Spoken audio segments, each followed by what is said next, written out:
Bienvenido, Sebastián Caulier, a el 8º Festival Internacional de Cine de las Alturas con una película maravillosa que encima acabás de estrenar en cines. Primeras sensaciones, primeros minutos en Jujuy. Bueno, todavía estoy medio dormido porque me desperté hace poquito, fui directo al desayuno, así que estoy como recién... llegamos anoche muy tarde, así que todavía no tuve ni tiempo ni dar vuelta a la manzana.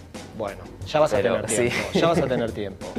El Monte, película que acabas de estrenar, que trabaja de una manera que tal vez muy pocas veces lo hace el cine argentino, con la naturaleza como personaje principal dentro de la historia. Contame un poco el origen del proyecto.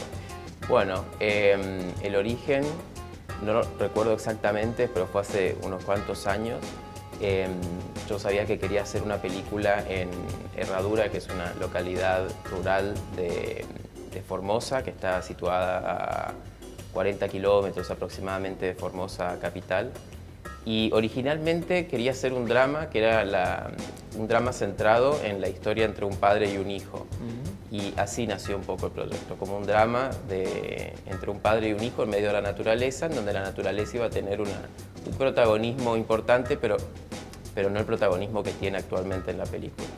No vamos a develar mucho, pero el personaje principal, que está encarnado por Gustavo Garzón, tiene una relación bastante particular justamente con la naturaleza y con ese monte. Pudimos hablar hace muy poco, pero quiero que me cuentes cómo fue el trabajo con Gustavo para lograr que sea tan expresivo y casi sin palabras.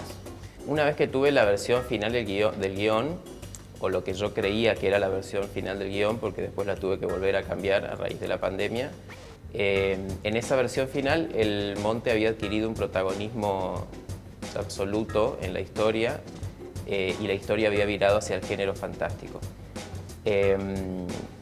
Y bueno, sabía que teníamos que lograr esta conexión entre el protagonista, Gustavo Garzón, y el monte, y que ese era uno de los principales desafíos. Gustavo le hizo un aporte muy grande a la película porque en mi versión del guión, el padre, el personaje que interpreta él, era un personaje muchísimo más cerrado, más solemne, y se comportaba de un modo mucho más autista en sus conexiones con el monte. Y Gustavo propuso incorporarle todo este comportamiento animal, salvaje, al personaje, en sus conexiones con el monte, y bueno, eso creo que le terminó resignificando un poco toda la película. Hay toda una parte que tiene que ver con esa conexión de este personaje con el monte, la naturaleza, pero la llegada del hijo, interpretado por Juan Barberini, también muestra un poco qué pasa en muchos lugares en donde, digamos, todavía no se acepta la identidad sexual, determinadas decisiones. Digo, ¿cómo fue también incorporar eso? Ahí contabas de que vos tenías la idea de contar una historia o un drama en el cual se hablara de este vínculo tan clave, ¿no?, para la vida de todos, pero digo, ¿cómo fue también incorporar esos pequeños detalles que también hablan un poco de lo que pasa en todo el país? Sí, bueno, si bien la trama viró a lo fantástico, siempre se mantuvo como esencia de la película el vínculo entre el padre y el hijo, y principalmente las diferencias entre el padre y el hijo. Trabajé lo de la identidad sexual como una diferencia más, no quise hacer un acento especial en eso, no es que es un padre que no acepta al hijo porque es gay. En este caso, el hecho de que el hijo sea gay es simplemente una cosa más que no comparten o una cosa más que el padre tal vez no entiende, el hijo.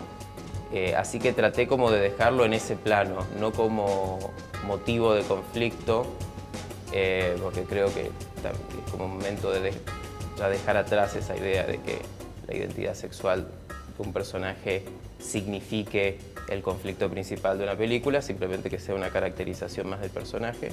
Y en este caso es así, nada más que es una caracterización más personaje que lo separa del padre, como el hecho de que no le guste cazar, que no le guste pescar o que no le guste nada de lo que el padre hace en el monte. Que son algunos mandatos también, ¿no?, Exacto. de una sociedad que siempre exige que se hagan determinadas cosas o se continúe con determinadas Exactamente, cosas. el hijo viene a presentar la ruptura frente a todo el mundo, al mundo del padre.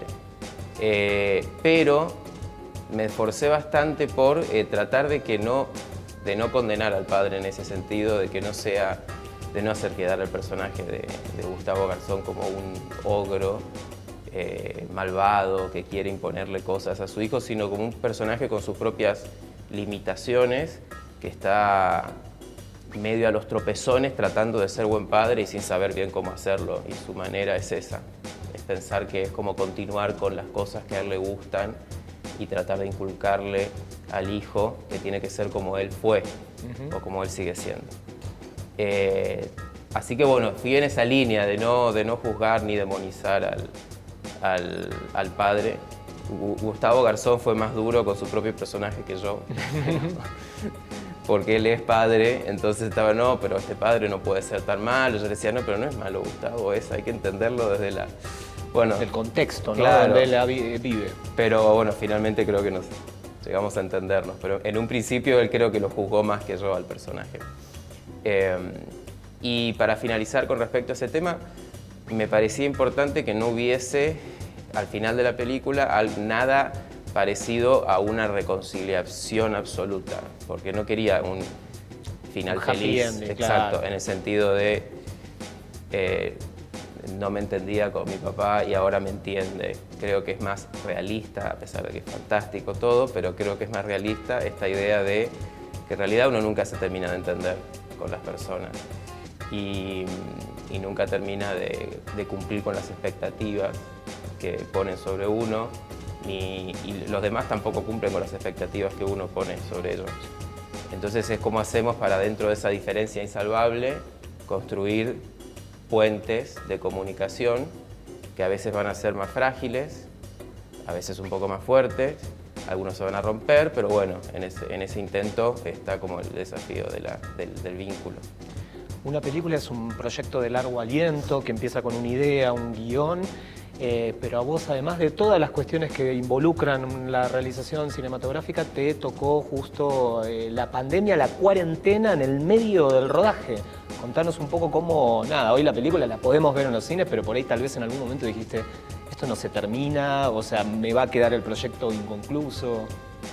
Sí, la cuarentena nos agarró faltándonos una semana para terminar el rodaje, y fue un momento muy desesperanzador porque pensábamos que no la íbamos a terminar, porque no es que era un rodaje que se interrumpía por alguna cuestión que se podía resolver a corto plazo, como decir, no sé, se rompió la cámara, hay que parar por un... No, acá se frenaba el mundo.